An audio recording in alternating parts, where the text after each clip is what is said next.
Professor Chacko sir, എന്തെല്ലാമാണ് ഈ സർക്കാർ കർഷകർക്കായി ചെയ്തത്?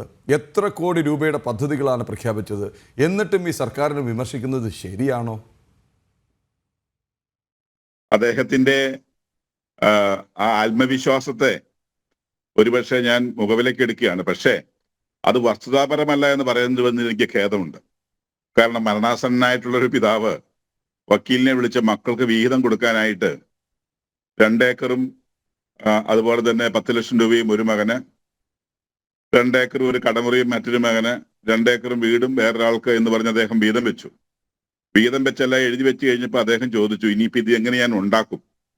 അതുപോലുള്ള ചില പ്രഖ്യാപനങ്ങളാണ്. ഇതിങ്ങനെയാണ് ഈ പ്രായത്തിൽ എനിക്കിത് ഉണ്ടാക്കാൻ കഴിയുക എന്നുള്ളതാണ് അദ്ദേഹത്തിന്റെ ഒരു ആഗ്രഹം. അദ്ദേഹം എഴുതി വെച്ചു. അതുപോലെ ഒത്തിരി ആഗ്രഹങ്ങൾ ബജറ്റിൽ എഴുതി വെക്കുകയാണ്.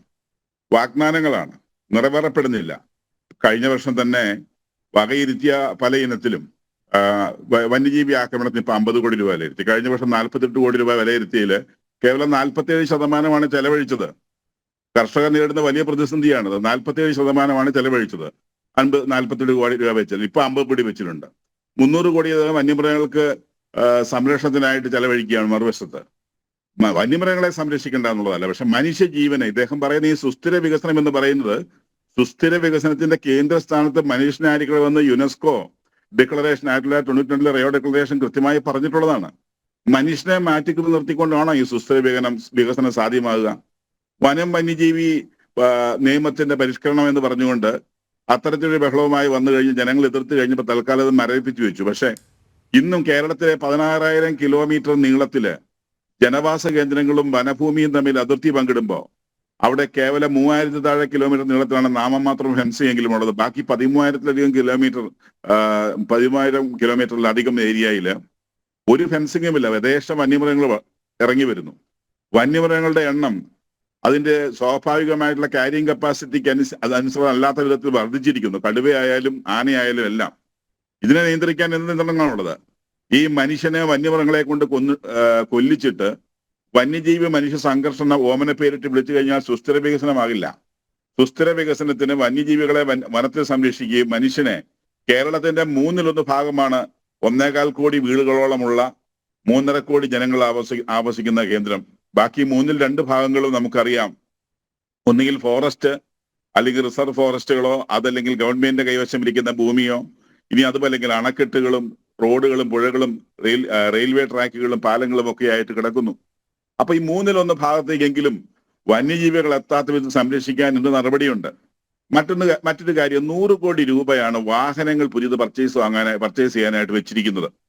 ഈ കർഷകർക്ക് 10 രൂപ കൊടുക്കാതെ, കാർഷിക തൊഴിലാളിയുടെ പെൻഷൻ പോലും 10 രൂപ കൂട്ടാതെ 100 കോടി രൂപ കേരളത്തിൽ വാഹനം വാങ്ങാനായിട്ട് മാറ്റിവെച്ചു എന്ന് പറഞ്ഞു കഴിഞ്ഞാൽ എങ്ങനെയാണ് ഇത് നീതീകരിക്കാൻ കഴിയുക?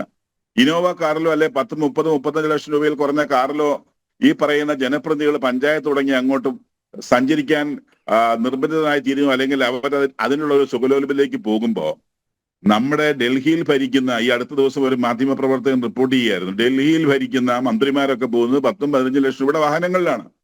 അപ്പൊ അതിനുശേഷമാണ് അതിന്റെ കൂടെ 100 കോടി രൂപ വാഹനങ്ങൾക്ക് വേണ്ടി മാറ്റിവെക്കുന്നത്. അപ്പൊ മനുഷ്യന്റെ നൊമ്പരം കാണാൻ ഇവർക്ക് കഴിയുന്നില്ല. സ്കോളർഷിപ്പുകൾ വെട്ടിച്ചുരുക്കി, ധനസ്ഥിതി മെച്ചപ്പെട്ടു എന്ന് പറഞ്ഞിട്ട് അതിന് 2 ആഴ്ച മുമ്പാണ് മൈനോറിറ്റീസ് വിദ്യാർത്ഥികൾ കൊടുക്കേണ്ട 9ഓളം സ്കോളർഷിപ്പുകൾ 50% വെട്ടിക്കുറച്ചത്. അപ്പൊ ഇത് എങ്ങനെയാണ് ഇത് തമ്മിൽ പൊരുത്തപ്പെടുക എന്ന് എനിക്ക് മനസ്സിലാകുന്നില്ല. ഇത്തരം കാര്യങ്ങൾ സംസാരിക്കുമ്പോൾ നമ്മൾ വളരെ വ്യാപകമായിട്ട് കുറെ സോഫിസ്റ്റിക്കേറ്റഡ് ആയിട്ടുള്ള വാക്കുകൾ ഉപയോഗിച്ചുകൊണ്ട് കാര്യമില്ല. അപ്പൊ ഭൂനികുതിയുടെ പരിധി ഉയർത്തി എങ്ങനെ നമുക്ക് അതിനെ ന്യായീകരിക്കാൻ കഴിയും? മലയോര മേഖലയിൽ അടക്കമുള്ള ജനങ്ങൾ ഭൂമിയിൽ നിന്ന് ഒരു 10 രൂപ, ഒരു ഏക്കർ റബ്ബർ ഉണ്ടെങ്കിൽ 3000 രൂപയാണ് അതിൽ കിട്ടാവുന്ന അറ്റാദായം എന്ന് പറയുന്നത്. പക്ഷെ അവർക്ക് ജീവിത ചെലവ് തന്നെ 7,000-8,000 രൂപ വരുന്നുണ്ട് ഒരു മാസത്തിൽ ചുരുങ്ങിയത്. അത് എങ്ങനെ ഇതിനെ ന്യായീകരിക്കും? ആ സ്ഥലത്തിന് നികുതി കൊടുക്കേണ്ട സാഹചര്യം അതിന്റെ 50% വർദ്ധിപ്പിക്കുന്നത് എങ്ങനെയാണ്? വെന്റിലേറ്ററിൽ കിടക്കുന്ന ഒരു കർഷക സമൂഹത്തെ മരണക്കിടക്കയിലേക്ക് എടുത്തു കിടക്കുന്നതിന് തുല്യമായിട്ടാണ് ഇതിനെ കാണാൻ കഴിയുക. അതിനൊപ്പമാണ് ടോൾ പിരിവിന്റെ കാര്യം പറഞ്ഞുകൊണ്ട് വീണ്ടും ഇങ്ങനെ കിഫ്ബിക്ക് ലാഭം ഉണ്ടാക്കാനായിട്ടുള്ള പരിശ്രമമൊക്കെയാണെന്ന് പറഞ്ഞുകൊണ്ടിരിക്കുന്നത്. അപ്പൊ യഥാർത്ഥത്തിലെ നൊമ്പരപ്പെടുന്ന സാധാരണക്കാരന്റെ പ്രശ്നങ്ങളെ അഡ്രസ് ചെയ്യേണ്ട ഒരു ജനാധിപത്യ സംവിധാനത്തിൽ അവരെ നീക്കി നിർത്തിക്കൊണ്ട് ചില പ്രത്യേക വിഭാഗങ്ങൾക്ക് മെച്ചമുണ്ടാകത്തക്ക വിധത്തിൽ മാത്രം പ്രവർത്തിക്കുകയും ഇവരെ കരയുന്ന കുഞ്ഞിനെ പാലുള്ളൂ എന്ന് പറയുന്ന പോലെ സംഘടിത ശക്തികളായിട്ടുള്ള അവരെ മാത്രം പരിഗണിക്കുകയും അതേസമയത്ത് കേരളത്തിന്റെ അനുദിന അന്നം നൽകുന്ന കർഷകനെ തമസ്കരിക്കുകയും ചെയ്യുന്ന വിധത്തിലുള്ള പ്രവർത്തനമാണെന്നു. ഇദ്ദേഹം പറയുന്നു ഈ 6.8 ലക്ഷം ടണ്ണിൽ നിന്ന് 17.2 ലക്ഷം ടണ്ണായെന്ന്. ഞാൻ വാദഗതിക്ക് ഇതിൽ അംഗീകരിക്കും. അങ്ങനെയാണെങ്കിൽ പിന്നെ പുറമേ നിന്ന് നമുക്ക് ഈ പറയുന്ന ആഹാര പദാർത്ഥങ്ങൾ അല്ലെങ്കിൽ അന്നത്തിന് വേണ്ടിയുള്ള കാര്യങ്ങൾ ഇറക്കുമതി ചെയ്യേണ്ടി പോലും വരില്ലാത്തൊരു സാഹചര്യത്തിലേക്ക് നമ്മൾ എത്തിയിട്ടുണ്ടല്ലോ. അങ്ങനെയാണോ ഇവിടെ സംഭവിച്ചുകൊണ്ടിരിക്കുന്നത്? കണക്കിനെ നമുക്ക് എങ്ങനെ വേണമെങ്കിലും മാറ്റിമറിച്ച് കാണിക്കാൻ കഴിയും. പക്ഷേ അടിസ്ഥാനപരമായിട്ട് ജനങ്ങളുടെ പ്രതിസന്ധികളെ, അവർ നേരിടുന്ന വെല്ലുവിളികളെ, അവർ കടക്കണിയിൽ വീണ് കിടക്കുന്ന സാഹചര്യങ്ങളെ, അവർക്ക് ജീവിക്കാൻ മുമ്പോട്ട് പോകാൻ പറ്റാത്ത സാഹചര്യങ്ങളെ അഡ്രസ്സ് ചെയ്യാതെ ഇത്തരത്തിലുള്ള ചില കണക്കുകൾ കാണിച്ച് പെരുപ്പിച്ചുകൊണ്ട് കാര്യമായിട്ടില്ല. അതല്ല ഒരു സർക്കാരിനെ മടങ്ങിയെത്താം.